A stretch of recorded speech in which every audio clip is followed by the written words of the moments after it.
Hey everyone, this is Archana. Hi everyone, this is Sreedhar. Our daughter Apurva has been with Kido for the last 2 years, and we are here to share our journey with Kido over these 2 years. To start off, Kido's curriculum involves a lot of activities that help enhance their motor skills, reading ability, thinking skills, and in a way bring out their innate talents and nurture them wonderfully. Children are also engaged in physical activities like football, yoga, etc., which help keep them active all the time.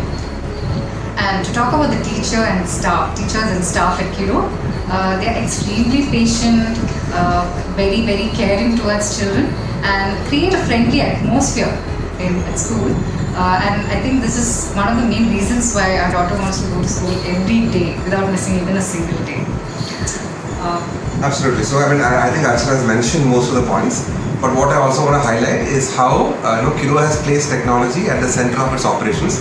And as a parent who is not home all the time, who has a traveling job, it gives me a lot of comfort that I am able to track my kids' progress, photographs, progress reports, and everything over an app. Secondly, what I also want to highlight is, as working parents, it gives us a lot of comfort that the pickup and drop service is fully tracked over an app, and I can see when my kid is getting home, and I'm assured of safety on that front. So, all put together, we're very happy with our experience with Kido over the last 2 years, and we highly recommend it.